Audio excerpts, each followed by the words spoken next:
제가 이 자리에 두 번째 서는 것 같아요. 2018년 특별 새벽 기도 때 말씀을 전하러 한번 온 적이 있고요. 올 때마다 너무 좋은 인상을 받게 됩니다. 일부 예배 때도 얼마나 찬양 인도자를 비롯해서 성도님들께서 좀 뜨겁게 찬양하는지 제가 놀랐고요. 오늘 찬양대 찬양도 너무 좋았습니다. 참 좋고, 더욱이 제가 깜짝 놀랄 정도로 충격을 받은 것은 찬양 후에 아멘 소리. 아멘. 근데 아멘이 무슨 뜻이에요?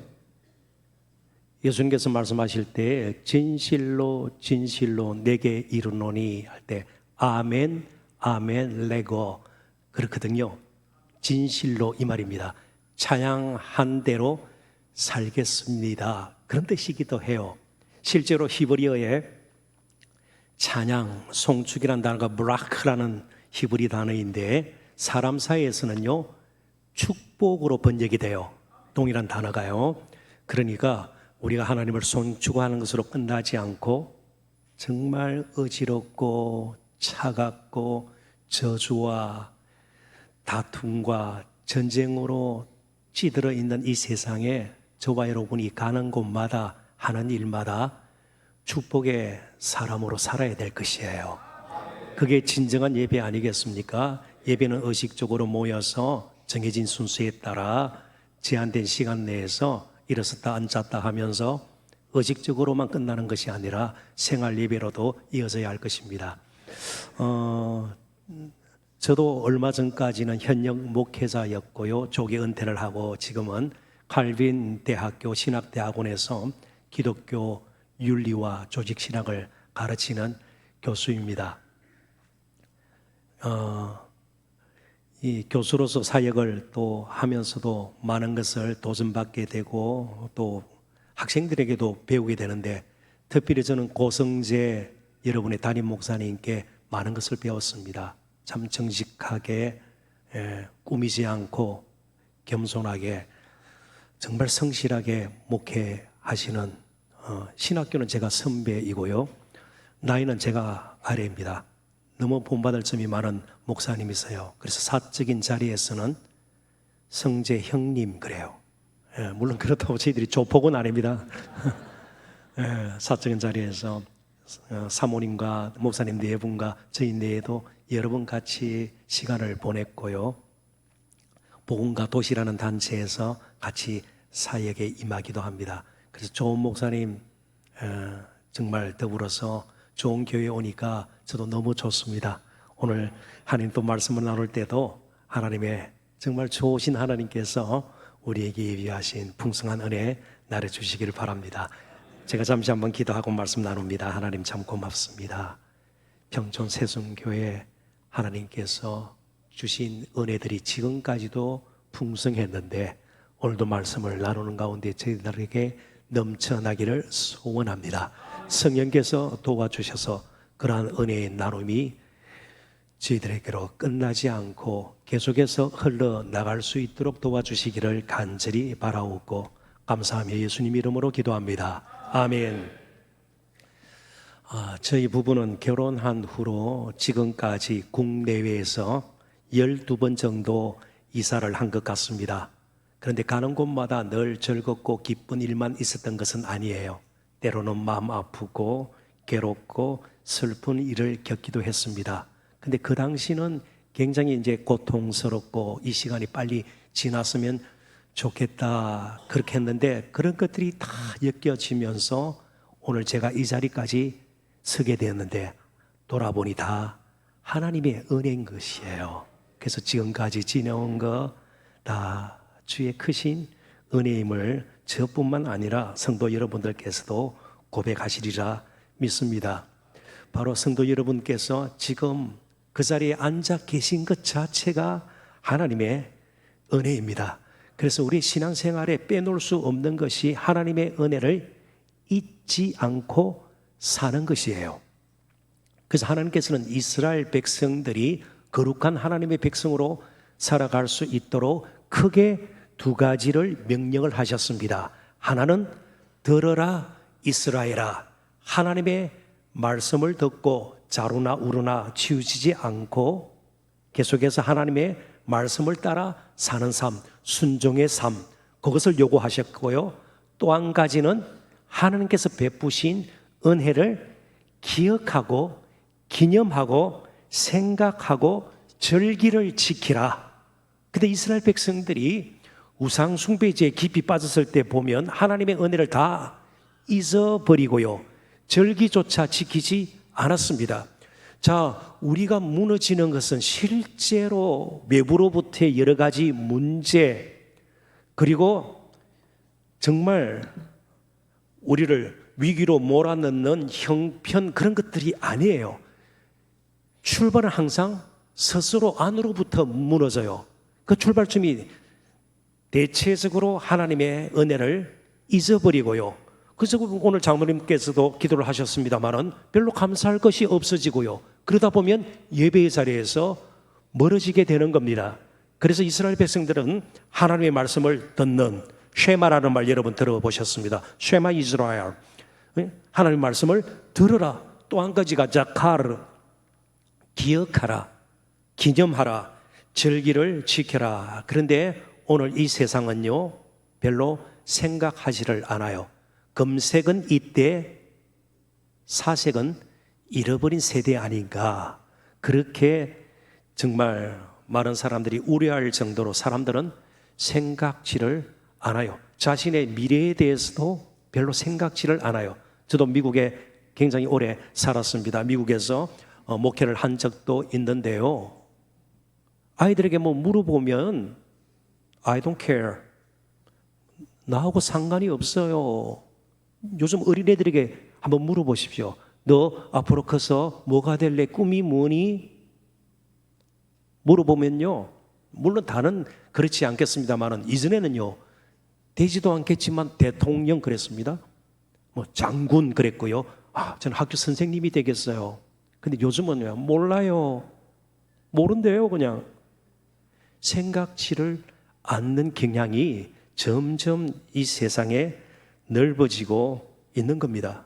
생각지를 않으면 좋은 역사를 만들 수가 없고요, 어떤 집단에서 어떤 사회에서요, 생각지를 않으면 가정도 든든히 설 수가 없는 것이고요, 교회 물론입니다.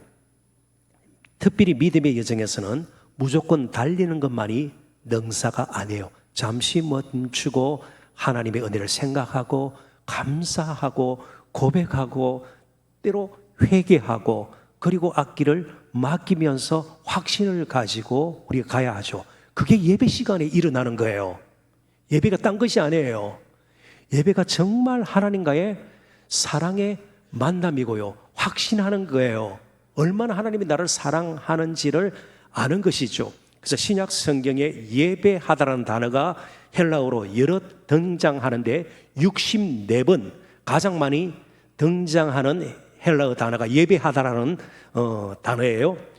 프로스쿠네오라는 단어인데, 이 단어가 종교적인 의미, 그러니까 예배라는 종교적인 의미를 지니기 전에 보통 헬라어를 썼던 사람들에게 기본적인 의미가 무엇인가 하면 포옹하기 위해, 입맞추기 위해 서로에게 다가가다. 그러니까 예배는요, 우리를 사랑하시는 하나님과의, 조금은 이상한 표현입니다만은 포옹과 입맞춤을 위해서 그분의 품에 안기는 거예요. 좋아요, 싫어요?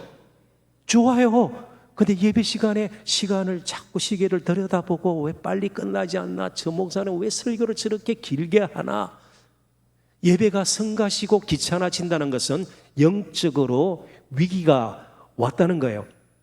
그만큼 생각하는 것이 정말 우리에게는 필요합니다. 하나님이 얼마나 우리를 사랑하시는지, 우리의 형편을 아시고 우리를 적절하게 인도하신지를 늘 잊지 않았으면 좋겠습니다.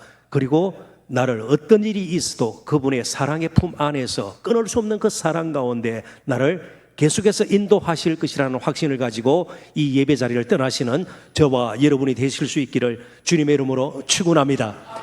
그런 생각을 가지고 이제 본문 2절을 다시 한번 보겠습니다. 모세가 여호와의 명령대로 그 노정을 따라 그들이 행진한 것을 기록하였으니 그들이 행진한 대로의 노정은 이러하니라. 그러니까 민수기 본문이 포함되어 있는 33장은요, 이스라엘 백성들이 광야에서 진을 쳤던 곳, 장막을 쳤던 곳에 지명이 계속 이어서 나옵니다. 무려 42곳이에요. 40년 동안 42곳에 그들이 진을 쳤단 말이죠. 그렇게 이사를 한 셈이죠. 뭐 비슷한 장막을 쳤겠습니다마는. 그런데 왜 지루하게 이런 지명들이 성경에 기록이 되어야 됩니까? 뭐 대단한 사건도 아닌데요, 대단한 인물이 나오는 것도 아닌데요. 바로 그 42곳은 하나님의 은혜의 현장이었습니다. 곳곳이 하나님의 은혜가 서려 있는 거예요. 그러니까 광야 생활은 이스라엘 백성들 스스로의 힘으로, 의지로, 가진 것으로 끝낼 수 없는 곳임을, 하나님의 은혜로 맞출 수 있었음을 가르쳐 주는 것이기도 하고요, 더 나아가서 광야 생활 가운데서도 하나님께서 이스라엘 백성들을 포기하지 아니하고 40년 동안 먹이시고 입히시고 이끌어 주셨는데, 하물며 약속의 땅 가나안 땅에서 어떻게 이방 신들이 득실거리는 그곳에서 이스라엘 백성들이 하나님을 버리고 우상 숭배의 죄에 빠질 수 있겠느냐? 그럴 수 없다. 하나님만 의지하라는 것을 또한 강조하기 위해서 42곳, 때로는 우리에게는 발음조차 힘든 이곳들을 성경에 기록한 것입니다. 오늘 저와 여러분은 광야 생활을 하지는 않아요.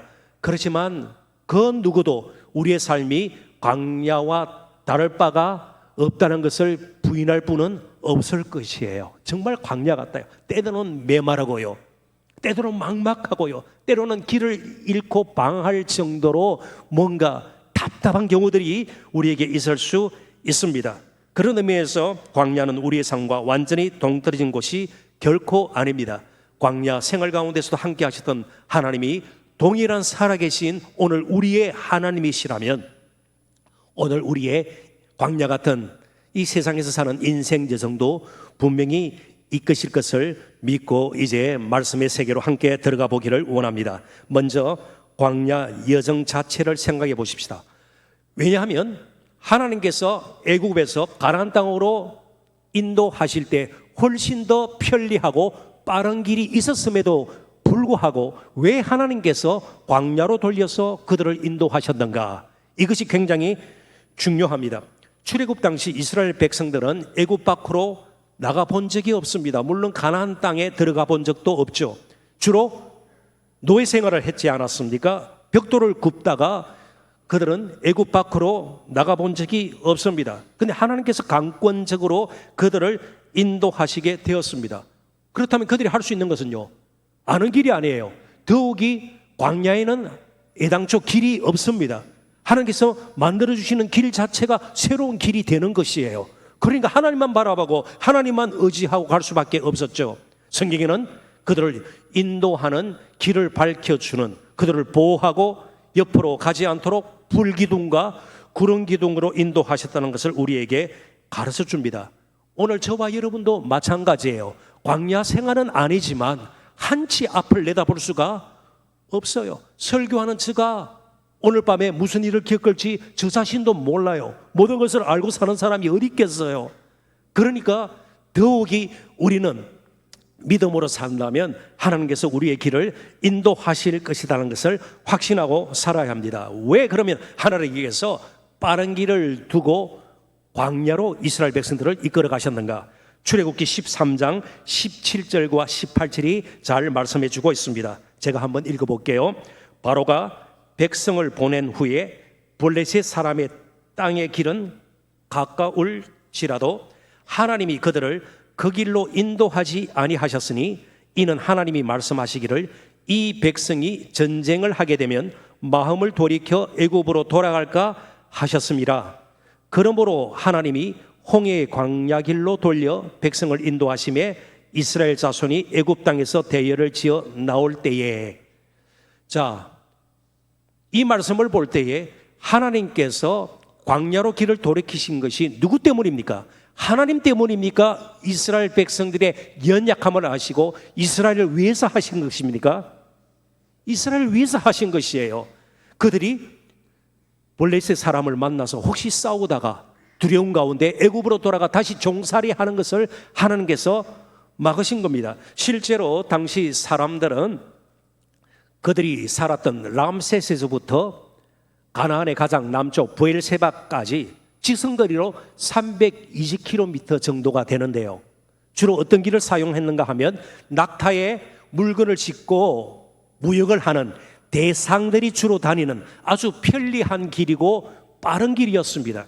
320km니까 한 열흘, 2주 길어야 한 달, 40일이면 갈 수가 있을 겁니다. 왕의 대로, 킹스 하이웨이라 이름이 붙어 있는 잘 알려진 길이에요. 그런데 오늘날로 치면 가자 지구입니다. 지금 이스라엘이 하마스와 아주 치열하게 싸우고 있지 않아요. 블레셋 사람들이 사는 그곳이었습니다. 부딪힐 수밖에 없으니까 하나님께서 이스라엘 백성들의 형편을 아시고 가까운 왕의 대로를 두고 동남쪽으로 방향을 틀어서 시나이 반도로 그들을 인도하신 것입니다. 자, 그렇다면 우리 앞에 놓여 있는 지금 우리에게 닥친 상황들, 우리의 잘못이 아니라면, 잘못해서 그렇다면 문제가 다릅니다만은 때로는 좀 어렵고 불편하고 원치 않는 길에 들어섰을 때 당장 뭔가 잘못됐다고 생각하기보다는요, 하나님께서 우리의 형편을 아시고 이렇게 적합하게 우리에게 맞게 인도하시는구나, 그렇게 생각하는 것이 참 필요합니다. 지금 가는 길이 힘들 때 무조건 다른 길을 찾으려고 우리가 애쓸 것이 아니라 지금 가고 있는 길을 잘 받아들여서 더 잘 걸을 수 있도록 힘을 달라고 기도하는 것이 우리에게는 더 필요한 일이라 믿습니다. 어차피 우리는 그 길을 가야 하기 때문에 그렇습니다. 가장 우리에게 적합한 길이기 때문에 그렇습니다. 그러므로 저는 이렇게 한 문장으로 풀이를 해봤습니다. 길도 하나님께 속한 것입니다. 우리의 소유 가진 것 하나님께 속한 것이에요. 우리의 가정 하나님께 속한 것이에요. 우리의 교회 하나님께 속한 것이에요. 우리의 생명까지도 하나님께 속한 것이에요. 그런데 유독 우리의 가는 길은 하나님께 속한 것으로 인정하기를 주저해요. 내가 가야 해요.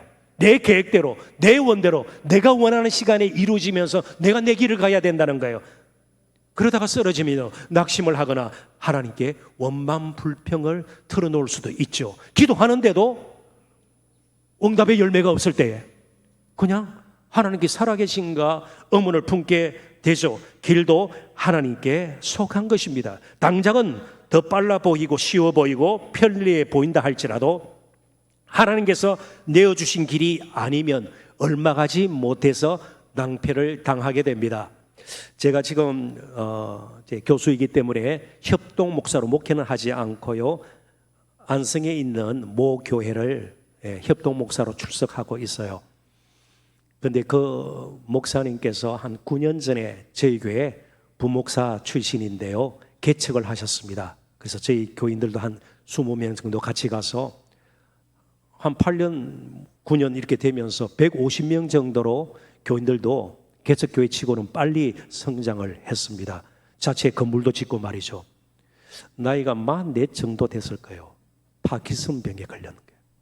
파킨슨병에. 젊은 분이신데. 그러니까 거동도 불편하고요. 제일 심각한 것이 말이 이제 제대로 되어지지 않는 겁니다. 목사에게 있어서 여러 사역이 있습니다만 가장 중요한 사역이 무엇입니까? 설교하는 거잖아요. 설교하는. 그래서 지난 연말에 저를 찾아왔어요. 도저히 혼자서는 감당을 못하니 옛날 담임 목사죠.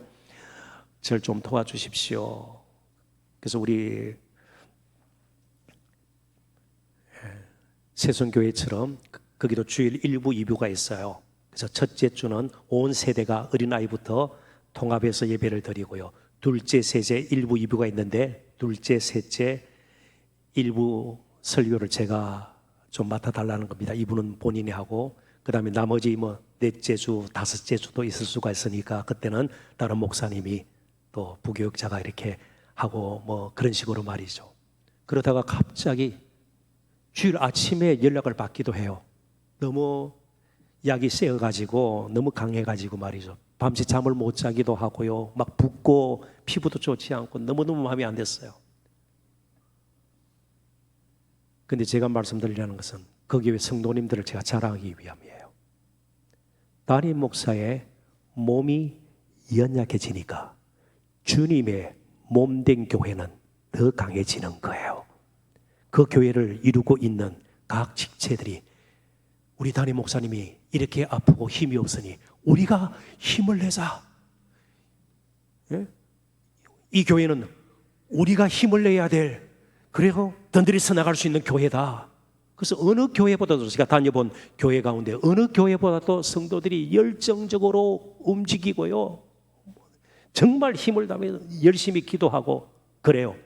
그렇습니다. 우리는 약해도 하나님은 강하시고요, 그 강하신 하나님이 어떤 방법으로도 우리를 인도하세요. 하나님은 실패하지 않아요. 하나님께는 오류가 없어요. 하나님은 중고품을 쓰지 않아요. 우리가 주시는 힘도 늘 새 힘이에요. 새 힘 주시기를 원하세요. 여호와를 앙망하는 자에게는 새 힘을 주신다 약속을 하셨습니다. 하나님은 쓰다 남는 것을 우리에게 그렇게 주시는 분이 아니세요. 새 힘을 주세요. 그래서 우리의 길도 하나님께서 인도하시는 것처럼 우리에게 더 든든한, 정말 안전된 것도 없다는 것을 우리는 기억해야 합니다. 자, 로마서 8장 28절 여러분 잘 아시죠? 화면을 한번 보실래요? 일부에부터 띄워주셨는데 큰 소리로 한번 읽어보십시다. 우리가 알거니와 하나님을 사랑하는 자 곧 그의 뜻대로 부르심을 입은 자들에게는 모든 것이 합력하여 선을 이루느니라. 우리의 마지막은 선이에요. 승리예요. 영광이에요.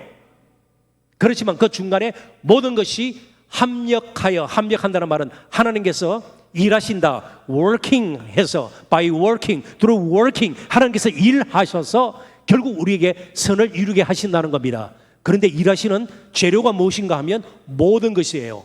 모든 것 가운데는 우리가 좋아하는 것, 우리가 기뻐하는 것, 우리가 잘할 수 있는 것뿐만이 아니에요. 우리가 싫어하는 것, 불편한 것, 괴로운 것, 피하고 싶은 것까지도 하나님께서는 잘 엮어서 일하셔서 결국 우리를 선에 이르게 하십니다. 요셉이 총리가 됐던 것 갑자기 무슨 요즘처럼 고시를 쳐서 총리가 된 것이 아니에요. 출발이 언제예요? 정말 부모의 사랑을 잊고 채색옷을 입고 그런 그가 말이죠, 17살 때 형제가 시기 질투해서 그를 미워해서 애굽의 종으로 팔아버리죠. 그래서 종살이 하게 돼요. 억울하게 누명도 쓰고요, 옥에 갇히기도 해요. 그런 13년의 시간이 지나서 결국 30세 때 애굽의 총리가 됩니다. 종으로 팔려갈 때 애굽으로 가는 길 즐거운 길이었나요? 아니요. 기분 좋은 길이었나요? 아니요. 원한이 맺히는 형제들에 대한 적개심이 그냥 그를 사로잡았을 것입니다.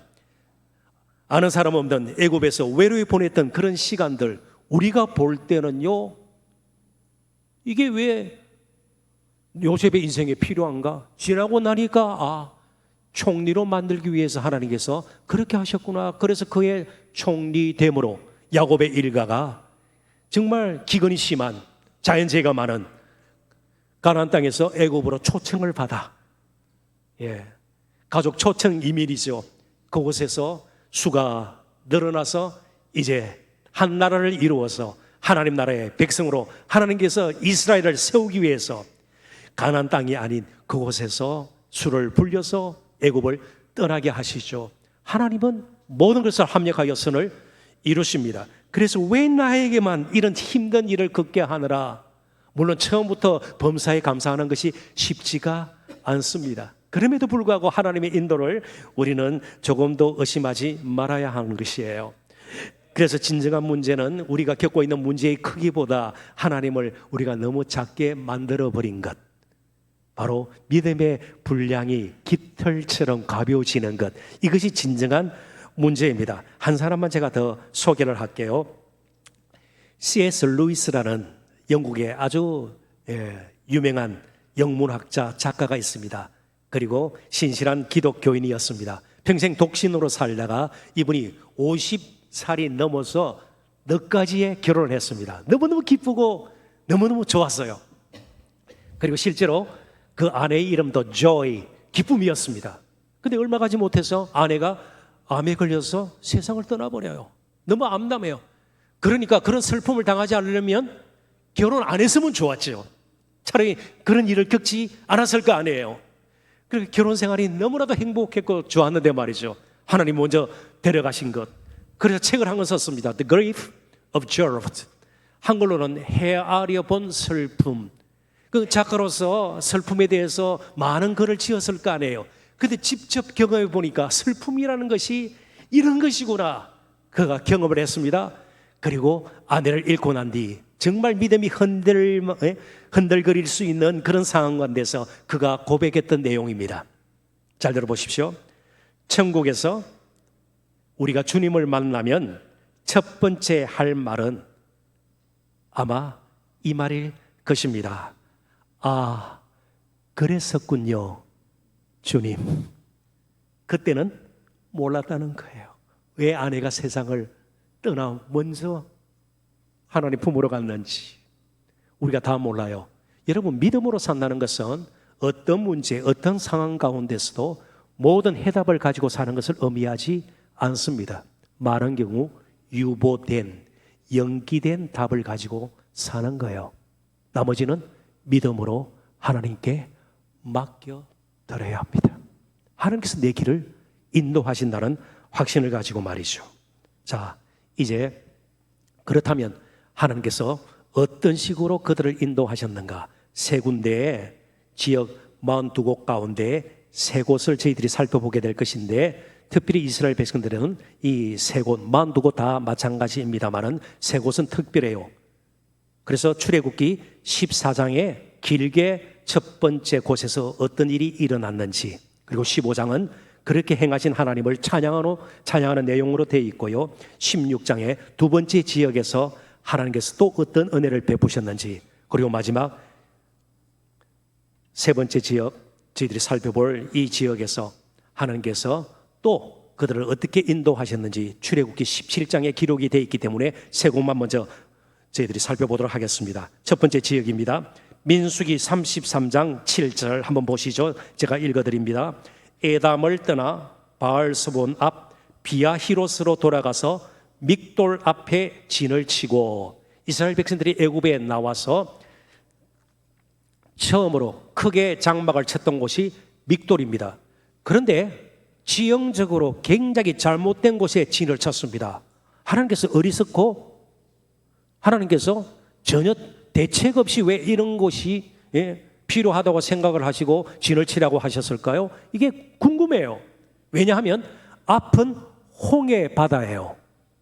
도망칠 곳이 없어요. 그런데 아니나 다를까 종살이하던 이스라엘 백성들이 떠나가는 것을 보고 분에 못 이겨서 결국 쫓아가서 이 이스라엘 백성들을 완전히 한 사람도 남김없이 죽여버려야 되겠다. 그게 바로의 굳어진 마음이에요. 강팍해진 마음이에요. 분노의 치밀어서. 그래서 출애굽기 14장에 보면 병거, 그러니까 말들이 끄는 전차죠. 그리고 마병까지 다 불러요. 정예부대, 특수부대까지 다 불러가지고요. 근데 이스라엘 백성들은요, 전쟁 경험이 없는 벽돌 굽던 종살이하던 사람들이에요. 그럴 필요가 없음에도 불구하고 완전히 한 사람도 남기지 않고 말살시키려고 했던 거예요. 그래서 정규 부대를 보낸 거예요. 이제 살아남을 길이 없습니다. 앞은 어디라고요? 산으로 도망치고 그럴 수가 없는 겁니다. 홍해 바다예요. 근데 어떤 일이 일어났어요?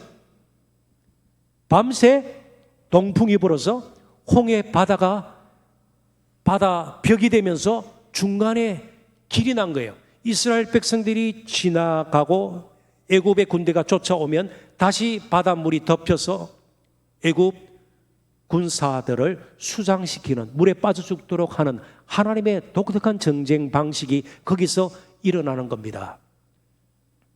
한번 생각해 보십시다. 우리나라에, 아니 세계 어느 굴지의 건설 회사도 밤새 홍해를 갈라서 길을 만들 수는 없습니다. 어떤 중장비로도 되지 않습니다. 하나님은 세상 사람들이 하는 것을 흉내내는 분이 아니세요. 세상 사람들이 할 수 없는 일을 하십니다. 그래서 오늘 저와 여러분도 믹돌처럼 앞에 막혀 있고 문제투성이, 그것도 한 가지가 아니고 아이들에게 문제가 생겼는데 사랑하는 다른 가족이 병들고 말이죠. 사업도 기울어지고 이런 창과 같은 깊은 수렁과 웅둥이에 빠진 것 같은 상황이 있을 수도 있어요.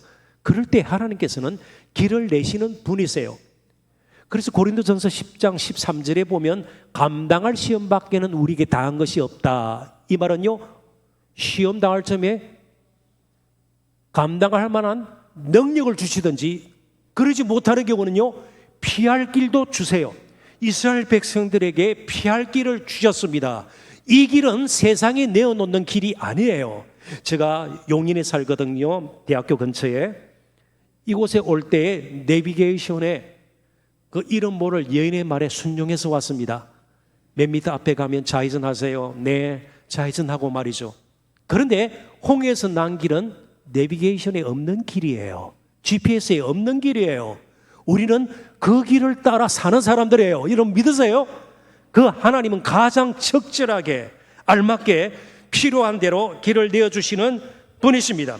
그래서 믹돌과 같은 상황 가운데서도 하나님을 바라보시는 저와 여러분이 되셨으면 좋겠습니다. 두 번째 11절 보겠습니다. 홍해가를 떠나 신광야에 진을 치고, 첫 번째 믹돌이었고 두 번째는 신광야입니다. 신광야에 이르러서 이스라엘 백성들에게 양식이 떨어져 버린 거예요. 애굽을 급히 떠나오면서 양식을 많이 챙겨오지 못했습니다. 먹을 것이 떨어졌습니다. 근데 광야에서는 먹을 것이 없어요. 무슨 쿠팡에 배달을 주문한다든지 뭐 근처 편의점 없어요.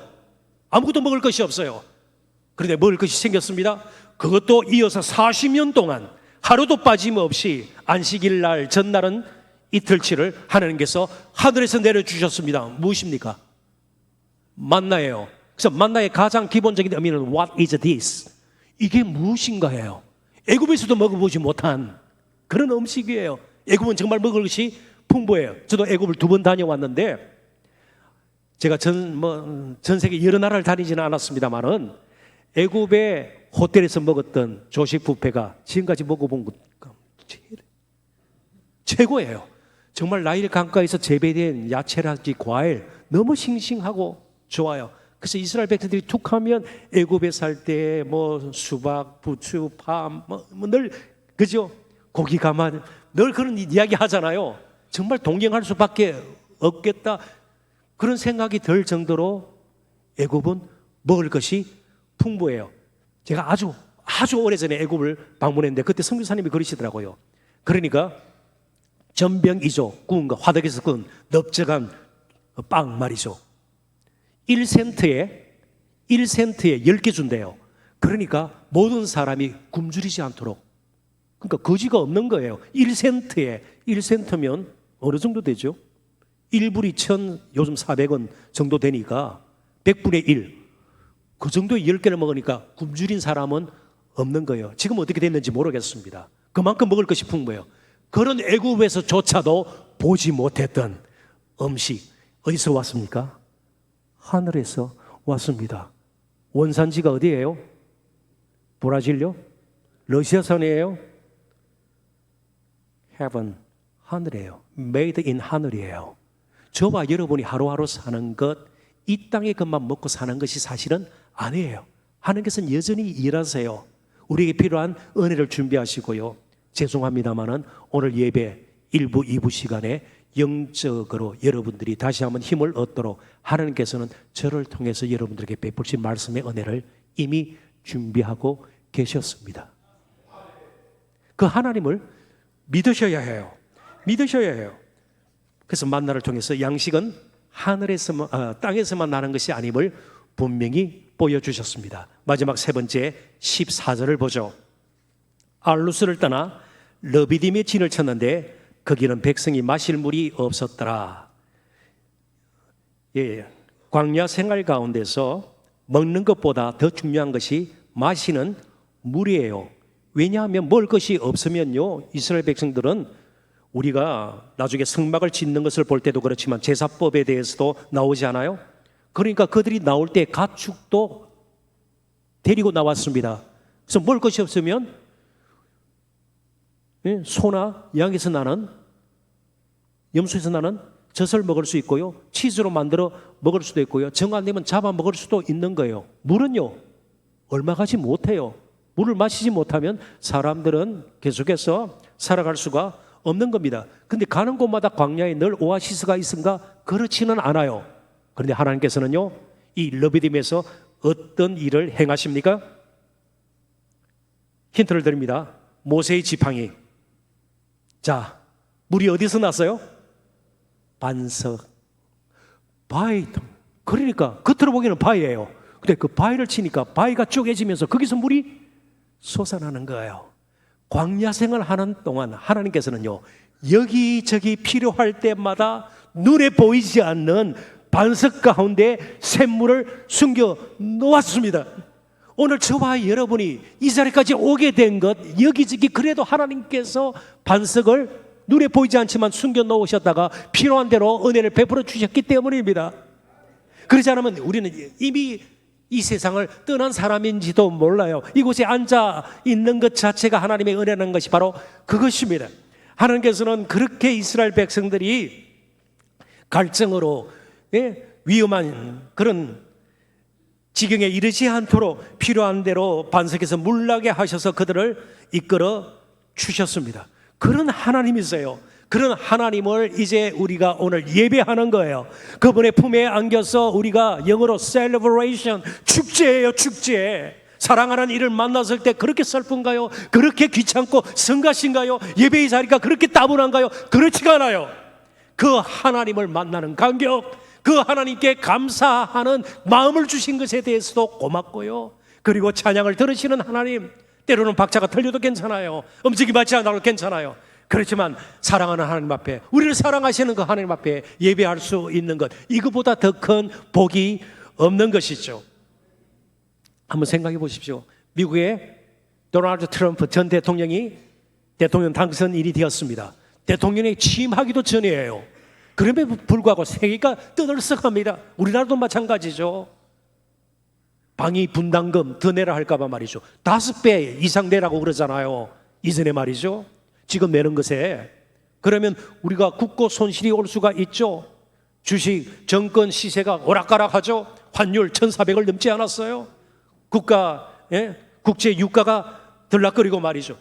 굉장히 온 세상이 떠들썩해요. 임기가 몇 년이에요? 4년이에요. 미국에서는 중임할 수 있어요. 한 번 더 할 수 있어요. 8년까지 할 수 있어요. 4년 임기의 대통령이 바뀌는데도 세상이 이렇게 떠들썩한데, 임기가 없는 영원토록 동일하신 정말 우리의 아버지 하나님, 저 하늘에서 만물을 다스리시는 그 하나님, 천지 창조를 이제 통해서 여전히 섭리하시는 전능하신 하나님이 우리의 아버지가 되시고 우리를 다스린다면 두려울 것이 뭐 있어요? 그러니까 트럼프가 되든 우리나라에 누가 되든 정권이 바뀌어도 저는 괜찮아요. 괜찮아요. 정말 하나님을 의지하고 우리가 하나님의 거룩한 백성으로 믿음의 여정을 계속 이어갈 수 있다면 곳곳에서 저희들이 정말 겨자씨처럼 누룩처럼 하나님 나라를 선포하고 이 땅에 하나님 나라가 이루어지게 한다면 우리 사회도 바뀔 것 아니에요. 이 세상이 바뀔 것 아니에요. 그래서 칼빈주의 신학자 헨리 스탑이라는 분이 실제로 우리의 삶을 주관하고 지배하고 영향을 주는 것은 우리의 삶의 환경이 아니다는 거예요. 광야 너무 혹독하고 먹을 것도 변변치가 않고, 그리고 햇빛은 뜨겁게 내려지고 밤에는 춥고 말이죠. 정말 열악한 환경이에요. 그럼에도 불구하고 하나님께서 함께 하셨으니까 이스라엘 백성들은 40년 동안 광야 생활을 할 수가 있었습니다. 헨리 스탑의 말입니다. 하나님이 우리의 환경입니다. 한번 따라해 보시겠어요? 하나님이 우리의 환경입니다. 그래서 안심하십시오. 넘어져도 하나님 안에서요. 일이 닥쳐도 하나님 안에서예요. 하나님이 우리의 환경이에요. 우리의 삶을 둘러쓰고 있는 거예요. 그래서 하나님께서는 이스라엘 백성들이 흔들리지 않도록 특별히 여호수아에게 모압 땅 이르렀을 때 이제 요단강만 건너면 가나안 땅입니다. 그래서 여호수아 1장에 보면 강하고 담대하라, 두려워하지 말라, 내가 너와 함께함이라, 그렇게 말씀하시면서 여호수아에게 새 힘을 주십니다. 새 힘을 주시는 근거가 있어요. 7번에 걸쳐서 주다라는 단어가 여호수아서 1장에 나옵니다. 내가 줄 땅, 내가 주는 땅. 가나안 땅은요, 칼싸움 잘해가지고 이스라엘 백성들의 힘으로 쟁취하는 땅이 아니에요. 이미 주시는 땅 믿음으로 들어가요. 물론 그들에게 주어진 싸움 감당해야 합니다. 그러나 근본적으로 하나님의 은혜예요. 주다. 근데 이 주다라는 단어가 이스라엘의 광야 생활을 그리고 있는 신명기에는 무려 30번 나와요. 광야 생활, 주시는 하나님의 것을 받아 살아서 이어갔던 것이에요. 오늘 저와 여러분, 하나님께서 주시는 것이에요. 내가 이룬 것이다, 내가 얻은 것이다, 내가 해낸 것이다, 아니에요. 하나님께서 먼저 주신 것으로 살아가는 겁니다. 그래서 왜 받은 것이 별로 없는데요? 아니에요. 우리 모두가 설교하는 저나 성도 여러분 모두에게 공통적으로 주신 것 있습니다.